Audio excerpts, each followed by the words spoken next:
खबरों की ओर करते रुख, जहां देखिए विदेश यात्रा को लेकर के सीएम योगी ने बड़ा बयान दिया। इस दौरान सीएम योगी ने कहा, मुझे प्रसन्नता है कि 90,000 करोड़ रुपए के एमओयू जापान के अंदर यूपी डेलीगेशन को प्राप्त हुए हैं। सिंगापुर में 1 लाख करोड़ रुपए के प्रस्ताव यूपी में निवेश के लिए आए हैं। ऐसे में यूपी का जो टारगेट है $1 ट्रिलियन की इकोनॉमी बनाने का, उस दिशा में ये कार्यक्रम मील का पत्थर साबित होने वाला है। तो $1 ट्रिलियन बनाने का पूरा कार्यक्रम जो है वो रखा गया है, पूरा तय है, निर्धारित लक्ष्य है और उसी पर चर्चा की बात कही जा रही है। इसके साथ ही जिन मुद्दों पर हमारी चर्चाएं आगे बढ़ी, आज हमारे पूरे डेलीगेशन को यामानासी गवर्नमेंट ने, यामानासी ने ग्रीन हाइड्रोजन में जो प्रोग्रेस की है जापान के अंदर, उस प्लांट का विजिट करवाया था।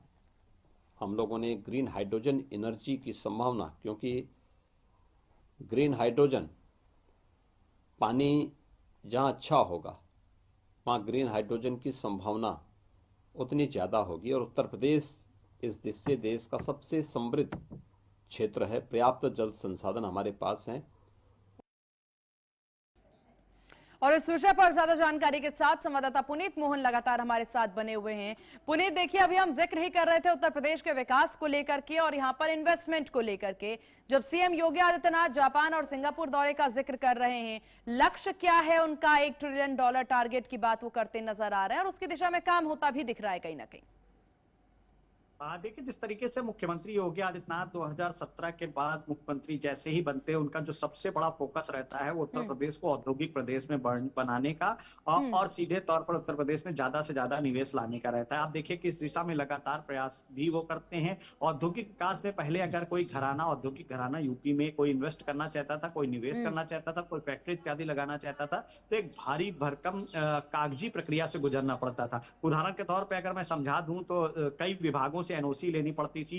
एक विभाग से दूसरे विभाग चक्कर काटने में ही लोगों को महीने गुजर जाते थे और ऐसे में टेबल कमीशन भी चलता था, यानी कि एनओसी लेने के लिए, अनापत्ति प्रमाण पत्र लेने के लिए उनको हर विभाग में एक मोटी रकम खर्च करनी पड़ती थी। मुख्यमंत्री योगी आदित्यनाथ ने इस चीज को बेहतर तरीके से समझा और सबसे पहले इसे ट्रांसपेरेंट करने के लिए डिजिटल किया गया। अब आप देखिए कि एक ऐप है और इसके अलावा औद्योगिक विकास की साइट पर जाकर के अगर कोई निवेशक उत्तर प्रदेश में निवेश की संभावना तलाश रहा है तो एक क्लिक में वो उत्तर प्रदेश औद्योगिक विकास में बैठे शीर्ष अधिकारियों से संपर्क कर सकता है।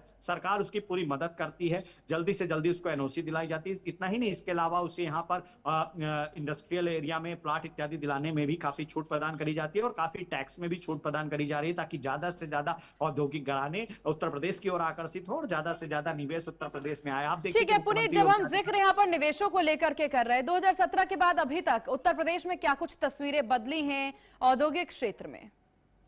देखिए, अगर हम औद्योगिक क्षेत्र की बात करें तो कई ऐसी कंपनियां हैं जिन्होंने उत्तर प्रदेश का रुख किया है। सबसे पहले अगर हम बात करें तो ईज ऑफ डूइंग बिजनेस हो या फिर इन्वेस्टर समिट हो, इस तरीके के जो कार्यक्रम हुए उत्तर प्रदेश में, और विदेश की धरती से कई राजदूत और कई बड़ी कंपनियों के जो अधिकारी हैं या मालिक हैं वो उत्तर प्रदेश की धरती राजधानी लखनऊ में पधारे। उन्होंने उत्तर प्रदेश सरकार के विजन को समझा, क्योंकि देखिए इससे पहले की जो सरकारें थी उनकी नीति और नियत पर सवाल खड़े होते थे। सरकारें कमिटमेंट तो करती थी, औद्योगिक घरानों को उत्तर प्रदेश में तो बुलाती थी, लेकिन कानून व्यवस्था बिल्कुल भी मजबूत नहीं थी। ऐसे में जो लोकल माफिया होते थे वो रंगदारी इत्यादि मांगते थे कि अगर आपको यहाँ पे कोई प्लांट लगाना है तो इतने पैसे आपको पहले हमको देने होंगे। पुलिस भी उनके आगे बेबस नजर आती थी और ऐसे में सबसे पहला जो वर्क किया गया वो कानून व्यवस्था को मजबूत करने पे किया गया, विशेष रूप से यूपी पश्चिम में, क्योंकि रंगदारी के जो सबसे ज्यादा मामले आते थे वो यूपी पश्चिम से आते थे और यहाँ पर हरियाणा, उत्तराखंड आसपास के भी जो अपराधी हैं वो एक्टिव थे, उनके गुर्गे एक्टिव थे और अगर कोई इंडस्ट्री नोएडा, बरेली इत्यादि क्षेत्र में लगती थी तो उनसे एक मोटी रंगदारी मांगी जाती थी। उसके बाद में आप देखिए कि औद्योगिक विकास की जो साइट थी उसको डेवलप किया गया,